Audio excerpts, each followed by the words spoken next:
All right, thank you everybody for joining us today. We have Alan with Rappahannock Rapidan. He's going to be presenting on building resiliency.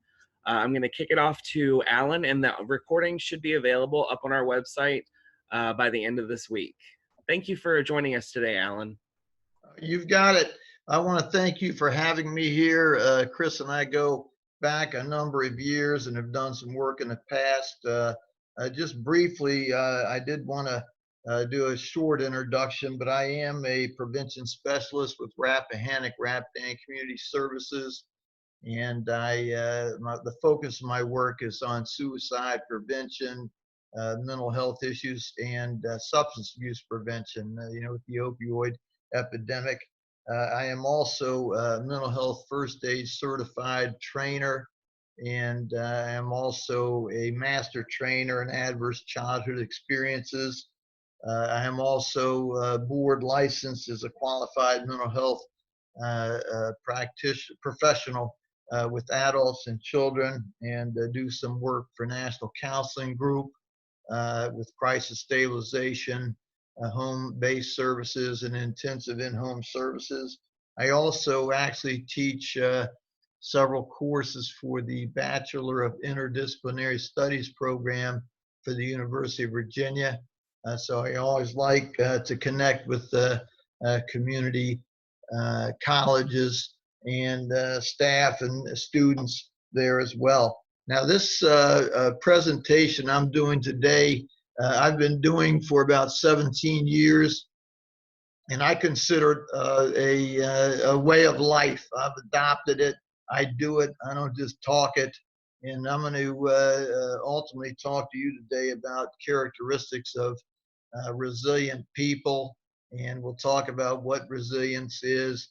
But with this pandemic, we all know that it's having a brutal psychological impact. It's literally a psychological test that we are undergoing that can take a mental, emotional, and physical toll on all of us. And people can grieve. They grieve the loss of routines, the feelings of certainty in certain areas of their life. And also this perception of being healthy and protected is kind of rocking in their minds. So they're concerned about that. People are. And but the other point I like to make, and it ties into resilience. Times of crisis can also bring out the best in people. We have a history in this country of coming together to handle challenges, and a history of being resilient. So I want to talk to you, like I said, about resilience, characteristics of resilient people, characteristics that each of you can develop and practice to help you make you more resilient and help you move forward in times of challenges and adversity. So, with that said, the title of this presentation is Building Resiliency, Moving Forward in Times of Adversity. And I always like to focus in on that moving forward. Time is moving forward. Our lives are moving forward. And, sometimes things go on in life and you feel like you're stuck, you're looking backwards, but we're all moving forward. And this is a philosophy. I'll give you an example. I do a Survivors for Life support group with those that have lost loved ones to suicide. And, the philosophy of that group is we know that the people have been through an incredible trauma, a trauma that a lot of people say they don't know how they could live if it happened to them. But we in the group, the philosophy is to try to move forward and make the best out of that extreme adversity and find a way to cope. And, there's other, develop coping skills and move forward and live the best life you can. So, when we look at what is resiliency, I like this definition, a person's ability to absorb high levels of disruptive change, bounce back, and even excel in times of change and uncertainty without acting in dysfunctional ways. Now, to me, that's a powerful definition, and I think I touched on that in my introductory comments. But to think about excelling in times of change and uncertainty, when some people, they fall apart and they can't move forward, they get paralyzed, and things happen. And so this is about taking this trauma, these challenges, this adversity, whatever's going on, and finding ways to move through it and move forward. And I like this piece about without acting in dysfunctional ways, because have you ever acted or reacted like this when there's a challenge or a setback or something goes on? Sometimes people want to get angry, they want to break things and respond. That's an emotional reaction pattern. So I'm going to talk about that too in this presentation. But just some more introductory information. Goals of resiliency. People can develop skills that increase their mental and emotional strength for what I call life's daily challenges. I like that concept of these issues being challenges. If you have a competitive edge, you say, hey, okay, I need to take this on. I need to get geared up for this. I need the tools to do that, and not crumble.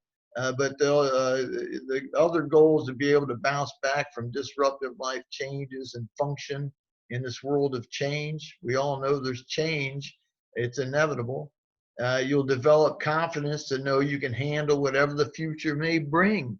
To me, that is a powerful statement, to live confidently, knowing no matter what's going on, we're going to find a way to get through this and make something good out of it or learn something from it and keep moving forward. You'll gain strength from adversity, and you'll turn emotionally toxic situations into what I call emotionally nutritious experiences.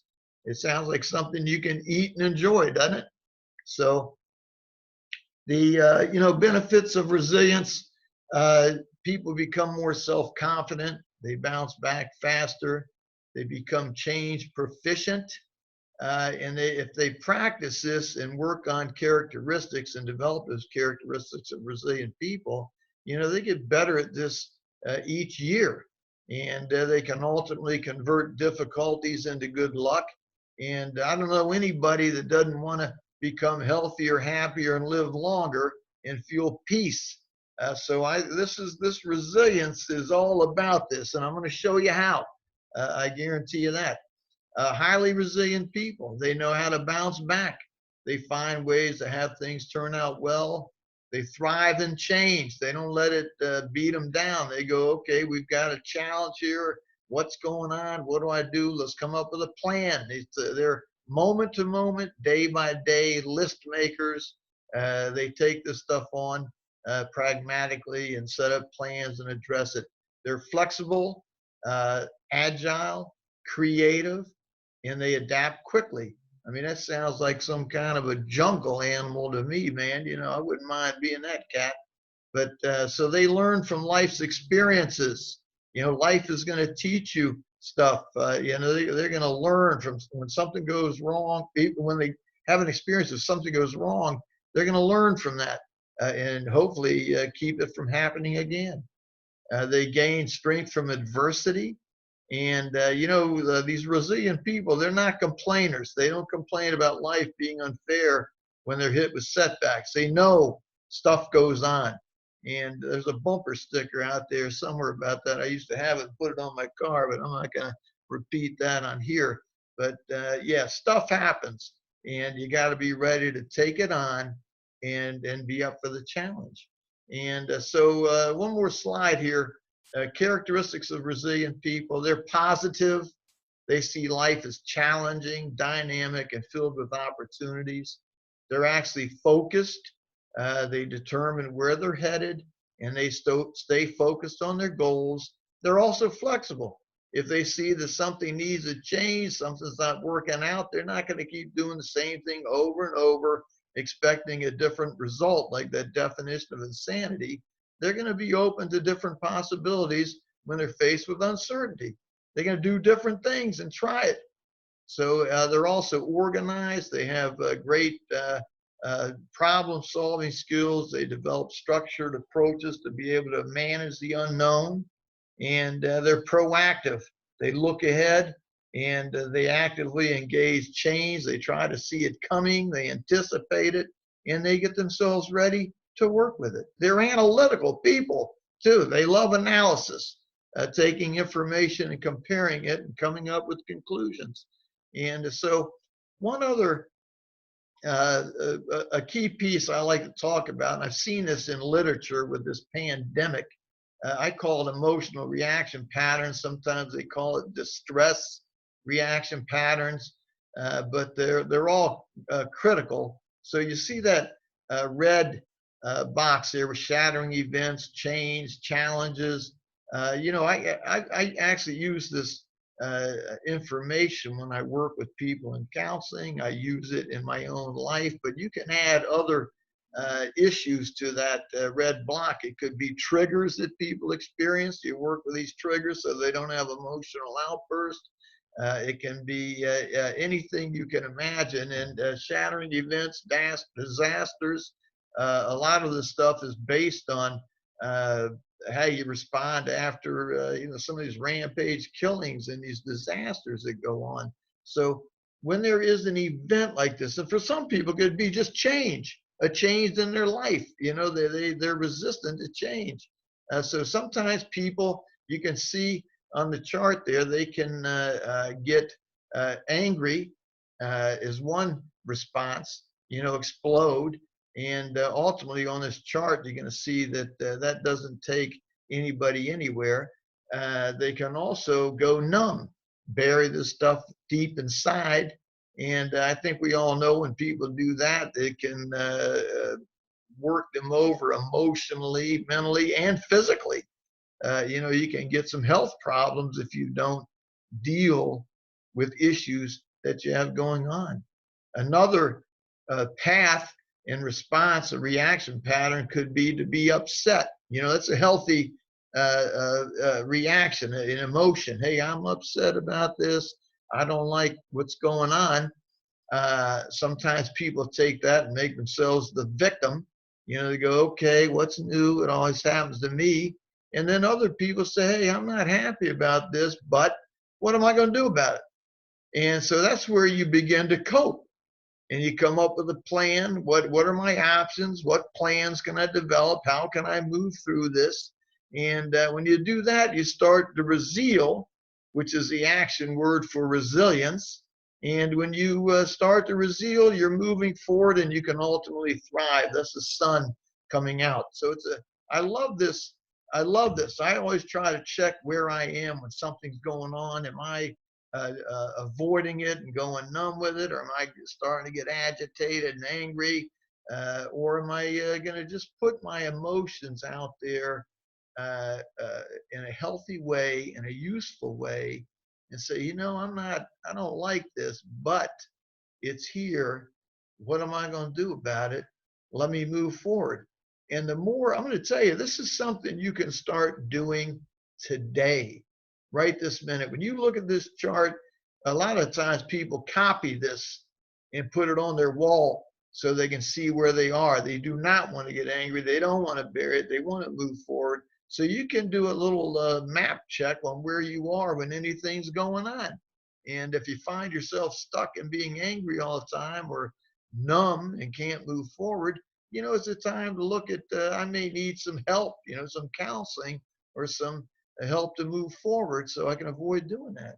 And so anyway, you can see from that chart that reaction patterns, emotional states do affect our resiliency.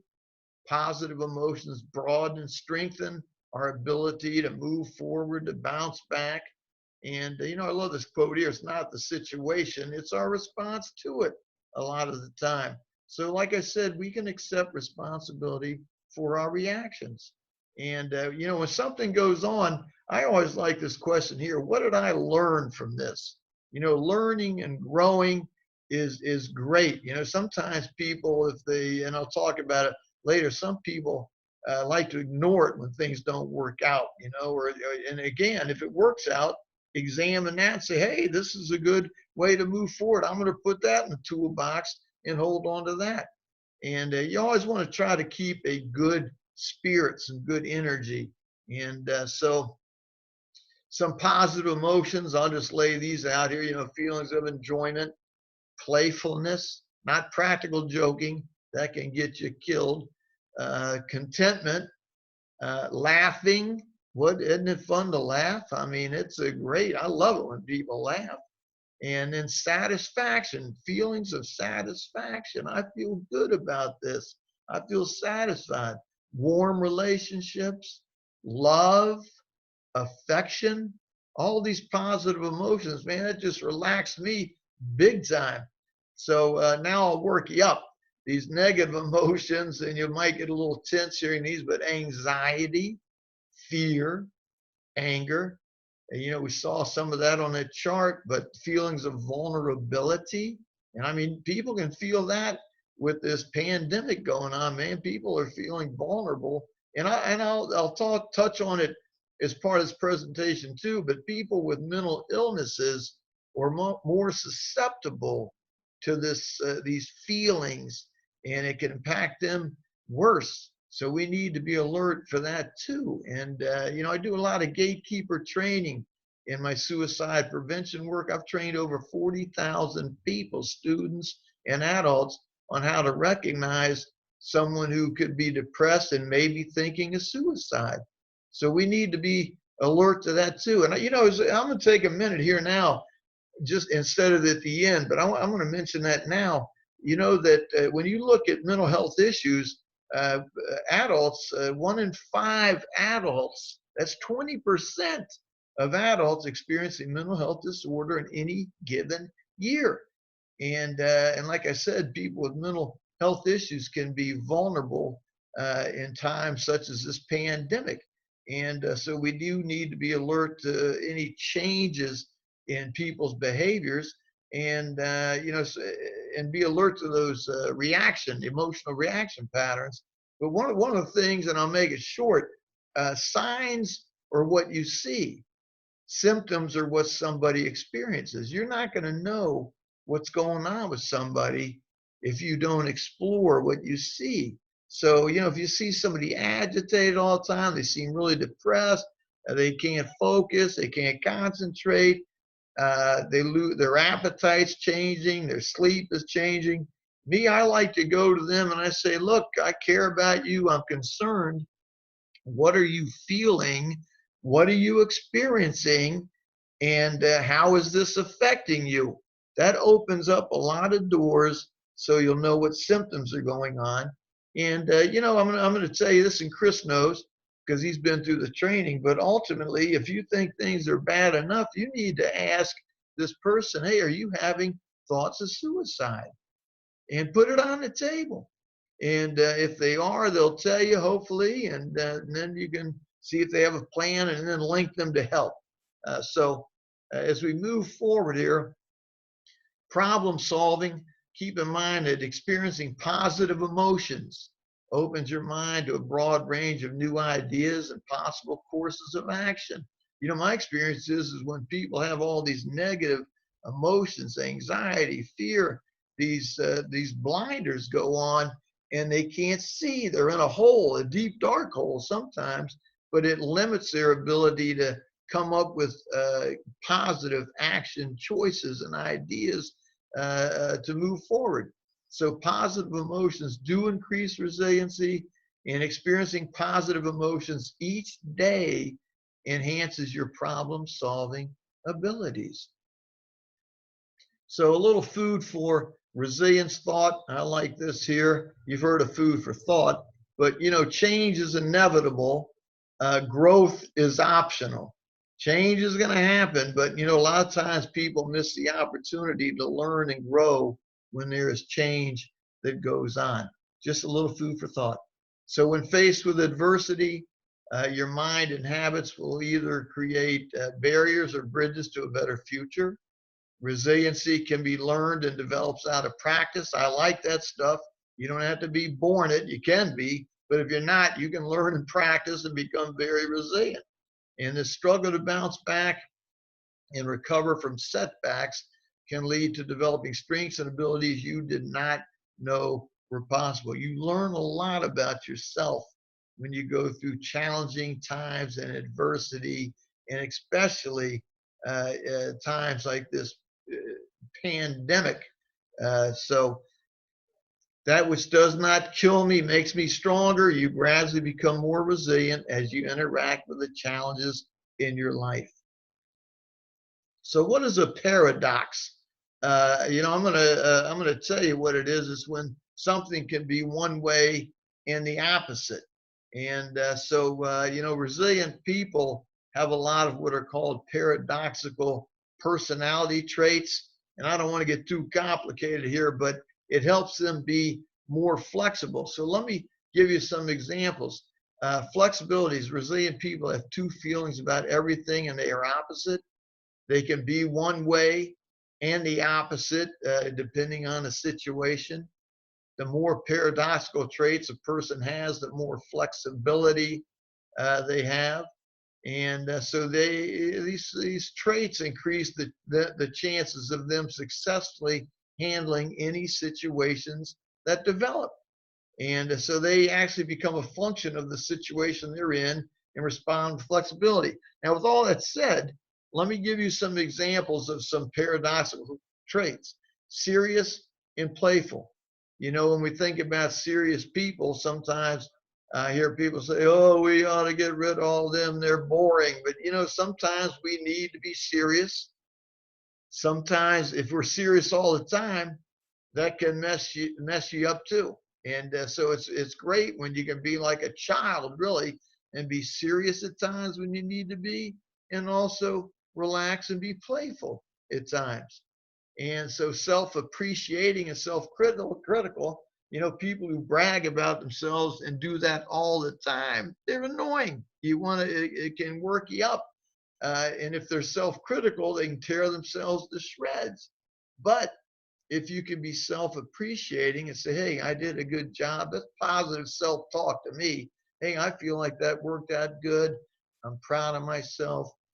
You don't have to tell the world or tell everybody over and over and annoy people, but it's good to have that self-confidence and great self-esteem.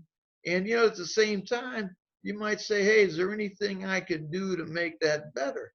And so that's a balancing that goes on that is good.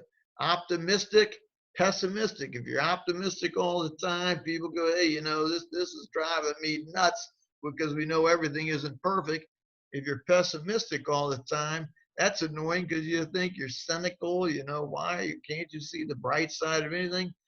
If you can be optimistic and pessimistic, you can see the good and stuff, but you can also know that sometimes there's things that need to be worked on and not everything is perfect. But don't let it eat you alive with that self-critical or pessimistic side. Angry and forgiving, selfish and unselfish. I love the one about trusting and cautious. I use that a lot in relationship building. Sometimes people want to have a relationship so bad, they just jump right in and go trusting all the way. And then they ultimately sometimes get hurt. They get burned in that relationship. So I always coach people to be cautious. Look for characteristics you want in an individual. Make a list of them and see if the person has them. And then the more you see those, you can start to trust them a little more. If they don't develop any of them, get out of the relationship. You know, it's a great tool. You know, this resilience is analytical stuff, and I love it. So paradoxical traits, something you can do. You can make a list of all the ways in which you yourself are one way and the opposite. We could turn it into me. I always say we ought to come up with a game and get Parker Brothers to help us put it together and call it the Paradoxical Traits game. And we can play it on a weekend at the dinner table. And but anyway, the more ways you are one way and the opposite, the better. And also validate those opposing qualities. Make a list of them. Try to do it. Sit down with people and do it at a staff meeting. So anyway, that's one way and the opposite right there, right? I like to see people smile and laugh in there if somebody wants to, but anyway. So optimism, I like this little one ad. This is the essence of optimism to be 85-year-old man looking for a long-term relationship. Resilient people are optimistic, and they do say things like, this difficulty is temporary. It's limited to this situation. You know what? I'm going to find a way to cope with this. I'm going to move forward and make something happen. So, when you're optimistic, you have better energy. You feel more self-confident. You look forward to the future. You do not feel trapped or discouraged. So optimism is good stuff. And something again you can do is reflect on how optimism has helped you through difficult times instead of being pessimistic and cynical. It's optimism can be good stuff. So a lot of times I have people ask me to do stress management presentations, and I tell them I'm not doing it. I do resilience talks because I think of stress as a victim blame syndrome. And I do know sometimes people experience stress, and I'm not minimizing that, but I'm about moving forward and doing something. So I just want to give you all a stress test and see what you think of this thing. You're going to see a photo that has two identical dolphins in it. It was used in a case study on stress level at St. Mary's Hospital. I want you to look at both dolphins jumping out of the water. They're identical.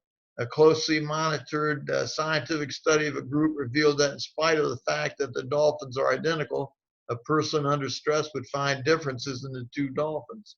If there are many differences found between the dolphins, it means that the person is experiencing a great amount of stress.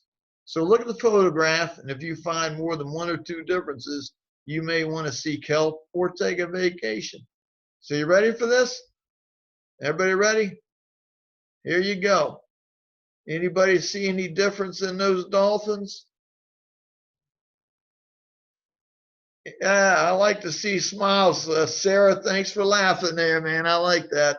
It's good to see a laugh. So anyway, I like it. Like I said, I like some humor, and so I like to feed off of that and say this. I like to talk about taking charge in life, and I want to split hairs with you, but strain versus stress.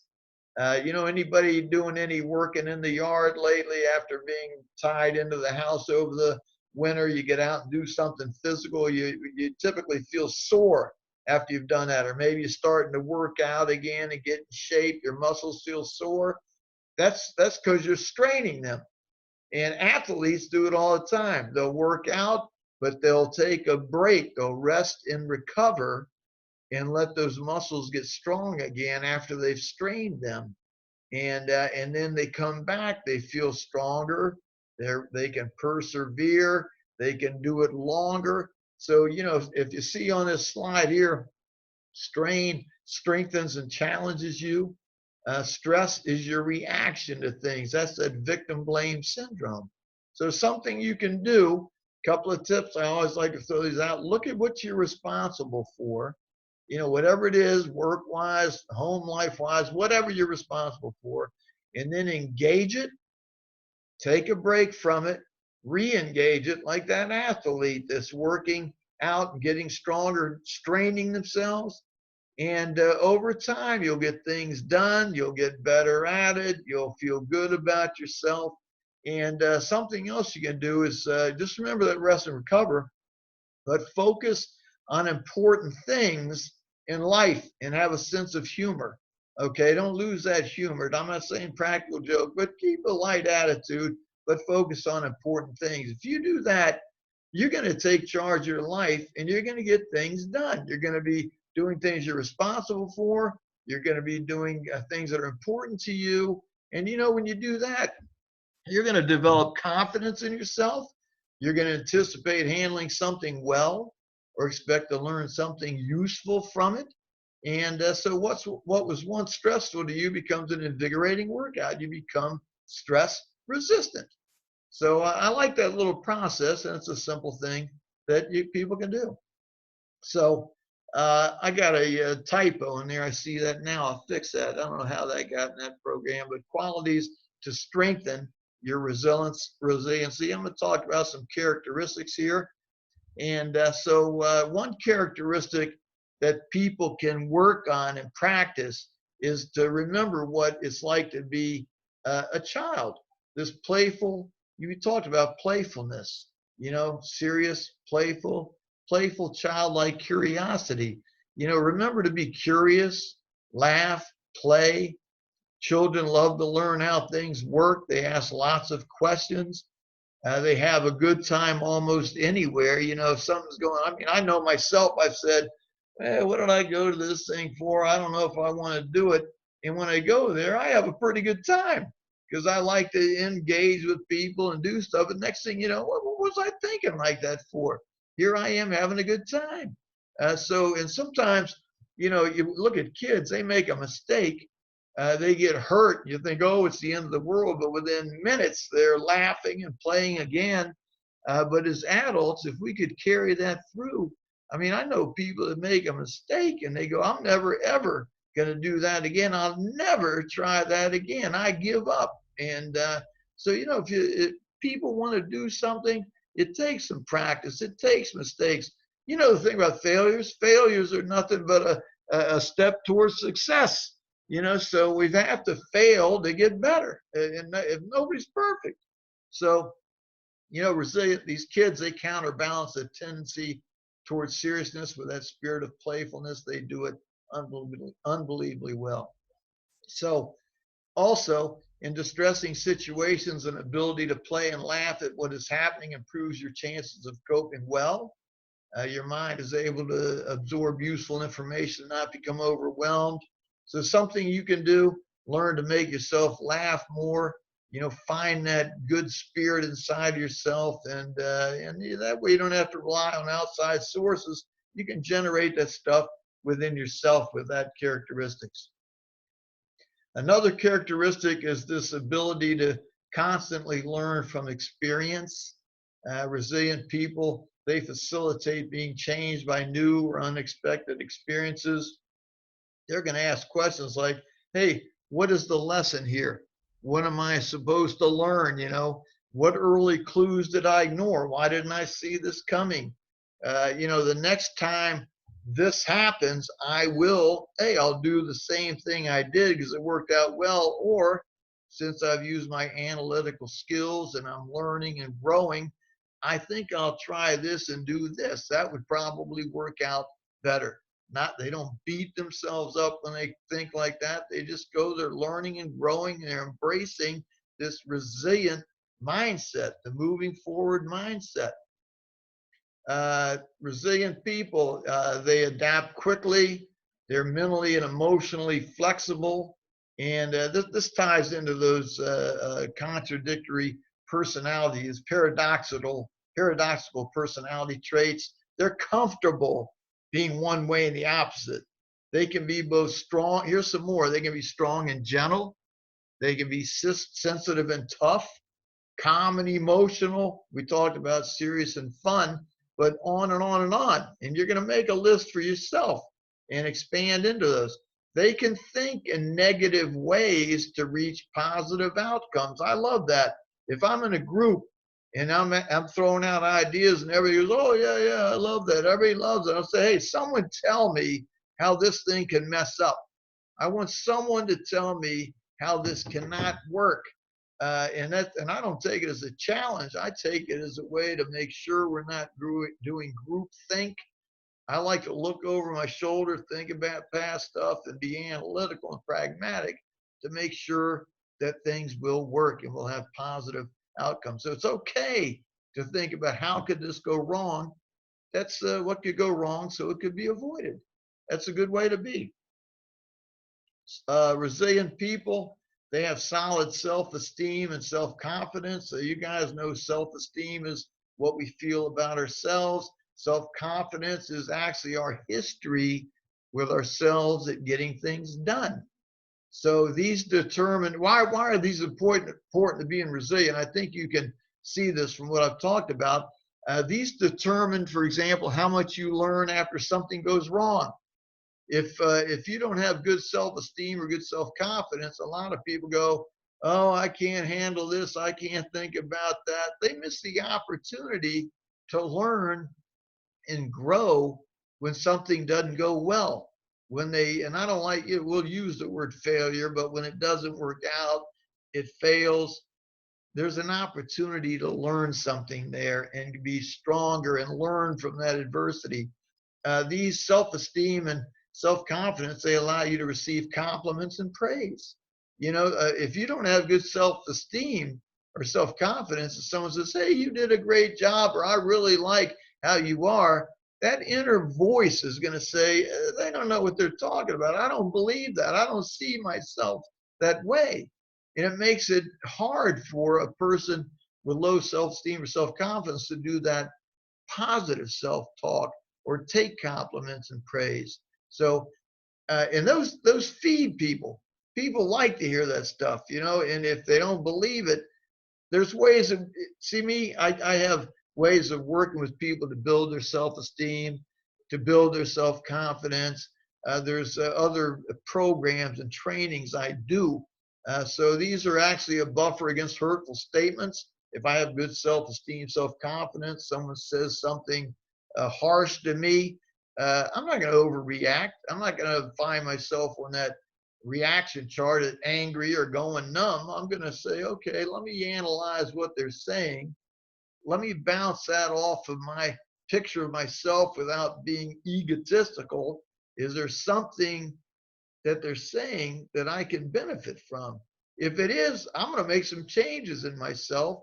If it isn't, I'm going to go back to the person and say, I really appreciate you putting your feelings on the table and saying what you did, but I've thought about it deeply, and I'm going to tell you, I don't agree with what you're saying. I'm not here to get in a rumble. I don't want to argue, but I'm just telling you, I don't agree. And you say that assertively, confidently, and move forward and tell it to yourself. These make you receptive to constructive criticism. I think you can see that, if people have good self-esteem, self-confidence, they welcome a person coming to them that they believe in and saying, hey, let me help you with this. I see something you might do. I mean, I do that when I teach. I do that when I counsel. I do that all the time. And I did it when I ran an office in probation. I used to be a chief probation parole officer, and I trained a lot of staff, and they loved the criticism. It was constructive. It wasn't attacking. It was helping people learn and grow. I'm a 1-minute manager, man. That's the way I do stuff. So make a list of all the things you like and appreciate about yourself, and do practice that positive talk about you. It's okay to do. And these good, resilient people have good friendships, and they can make loving relationships. These make you more stress resistant, less likely to get sick. They make you less vulnerable to distressing conditions. And when you have someone to talk to, it diminishes the impact of difficulties. It's great to have a good friend or a support group or family you can talk to.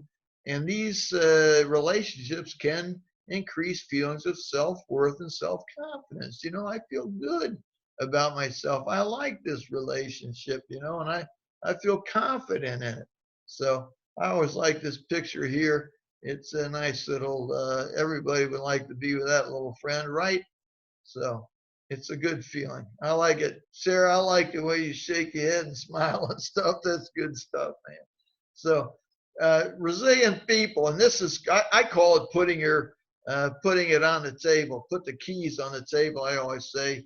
I got my keys over there, but people know me. I always take my keys out and go, hey, here's the issues. This is what I'm thinking. I'm putting them on the table. But resilient people can express their feelings in a useful way. They can put it out where someone can understand what's going on. Think about that. If I'm counseling somebody, and what's their reaction in the past? It's been to blow up or to go numb and get worked up inside of themselves and then blow up later. When I teach someone to come along and say, hey, you've got a family member or other, I'll listen to you, someone will listen to you. Just tell me what you're feeling. What's going on? It goes back to that thing like the gatekeeper training. What are you feeling? What are you experiencing? So resilient people, they know with the right people, they can express anger. If they're upset, they can express love, dislike, appreciation, grief, whatever they're feeling, they can express it openly and honestly in a useful way that something can be done about it or it can be acknowledged. And they also know they can choose to suppress feelings when they believe it would be best to do so. Timing is everything. I've seen people try to ram it on somebody. I'm telling you what I'm feeling right now. You got to wait for the right timing. You got to get people prepared, and they know to do that. They know timing. So resilient people, they expect things to work out well. I'm going to check my time here. We're looking good, right? Yeah. So they expect things to work out well. They have this deep optimism. They have a high tolerance for ambiguity and uncertainty. And I mean, what a good place to be, man. I've seen people fall apart when they're uncertain or ambiguous times, man. But they sift through what's going on here. What's the real issue? Let's figure it out. Let's analyze it, and let's come up with a plan.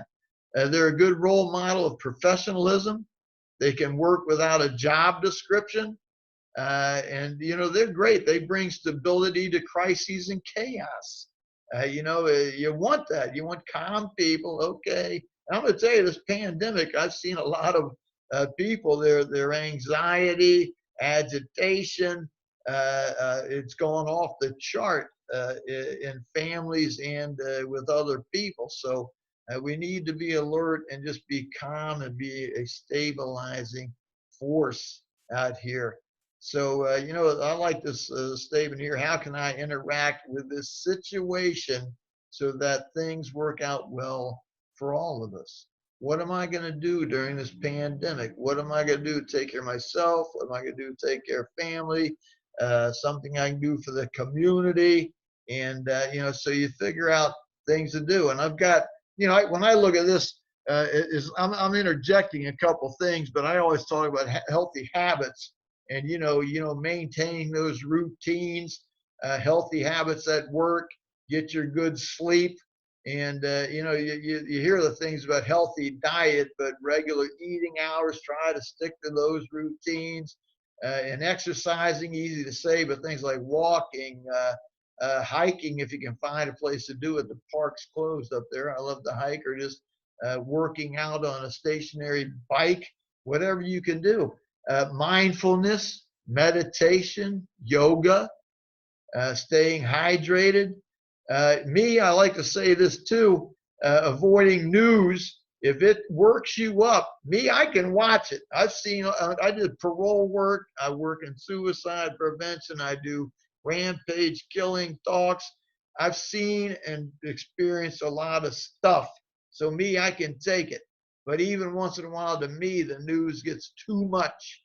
But when it gets to be too much, people need to avoid it because it can lead to anxiety, fear, depression. I've seen it.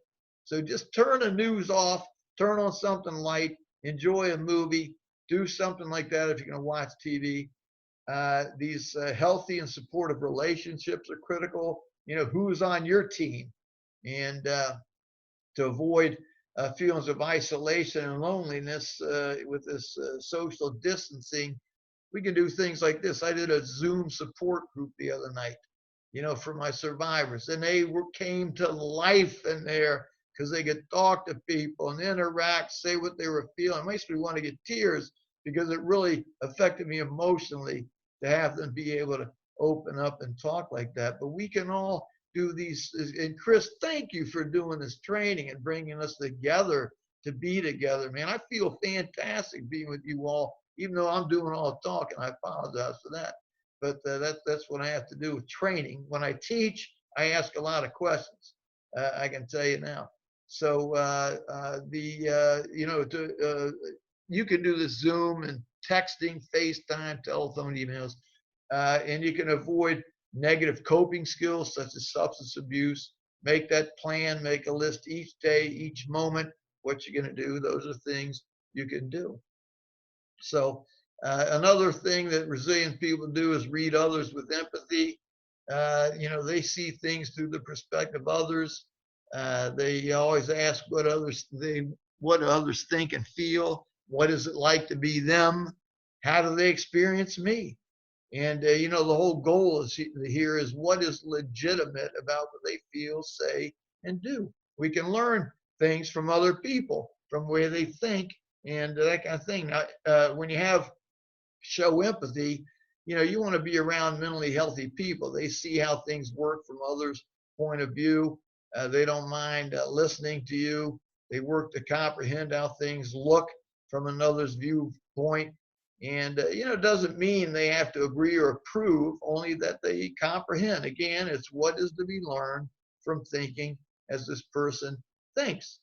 And, a couple other points, and then I'll move to the end of this thing. But, resilient people, they use intuition, creative hunches. They accept subliminal perception, intuition as valid, useful sources of information. And so what is my body telling me? Did that daydream mean anything? Why don't I believe what I'm being told? And what if I did this instead? That's that analytical piece. They have a talent for serendipity. Learning lessons in the school life is the antidote to feeling victimized. And they thrive in situations distressing to others by learning good lessons from bad experiences. They gain strength from adversity. They convert misfortune into good luck. And I don't know if you've ever said this before, but I have. I would never go through that again, but it was one of the best things that ever happened to me. It's resilient people, they get better and better every decade. I like that, man. They do it day to day, moment to moment, but they make it a lifestyle, and they do it every decade. So they become increasingly life competent, resilient, durable, playful, and free. They spend less time surviving than others. They spend time thriving. They survive major adversities better, and they enjoy life more and more. So a couple of points I want to make toward the end of this presentation, in some recommendations. It's important to maintain your emotional stability, your physical health, and your well-being. And I mentioned a number of healthy habits that people can do, but from the presentation, I want you to know that this is critical to sustaining your physical health and your energy and your emotional health and mental health. But so remember that rest and recover, taking charge of what you have going on. Rest and recover as you take charge of things in your life and develop that good energy, positive self-talk, accentuate the positive, express your feelings in a useful way. And if you see people in distress, try to get them to tell you what they're feeling, what they're experiencing, so we can get it on the table, get them the help they need, and move them forward in the right direction. Take time to do something you enjoy. That's okay. Take care of yourself and enjoy yourself. Take care of your work, but do the playful stuff. Have a good time. Laugh and play. Feel happy. And I like this statement here, help others to help themselves. Always try to get people moving forward and doing things where they become responsible and they become resilient and they take care of themselves. I mean, I work with sometimes families that a little bit of codependence develops, where they try to do everything for everybody all the time, and it drains them, it wears them out. We need to evolve our kids. We need to evolve our people around us, co-workers. Take care of your business, do these things, help yourself to make things happen, or it's going to drain you. Okay, so just a thought there. And develop support systems. You need help, get yourself some professional help, find good friends, whatever you need to help you with whatever's going on. It's out there, and there's always someone who can help you get it if you need it. So, with that said, I always like to throw this up here. Our agency is Rappahannock Rappahannock Community Services, and if you need to access services, that number there is the main number to call. They've got some, you can get after hours, you can get during hours help. They do counseling. They have emergency services and assessments, but the 825-5656, and always in cases of emergency, if you see that going on, somebody call 911. Now, I also like this, peace. It does not mean to be in a place where there's no noise, trouble, or hard work. It means to be in the middle of those things and still be calm in your heart. So I like to end my presentation part with that. And so anyway, Chris, I'm going to turn it back over to you, and you tell me what we're going to do next, or if that's it. I'm hip, man. I love being with you all. I like doing this presentation.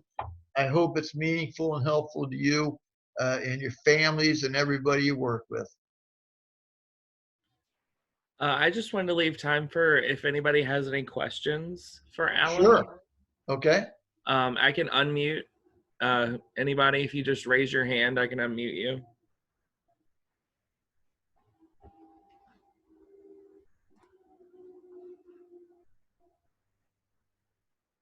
I don't think we have any questions. I don't see anybody, but if anybody wants to say anything. I see some comments where people are saying Yes. that they, I haven't checked the chat box, but it looks like there's some thank you. This is terrific. And someone said, I need a vacation. I think I do too from time to time. But I'm hearing some positive comments. I appreciate that. And if there's something that needs to be changed, I don't mind hearing that too. But I love you all. You're wonderful people. I appreciate Chris putting this together, and I appreciate being with all of you all. I hope I can meet you face to face sometime.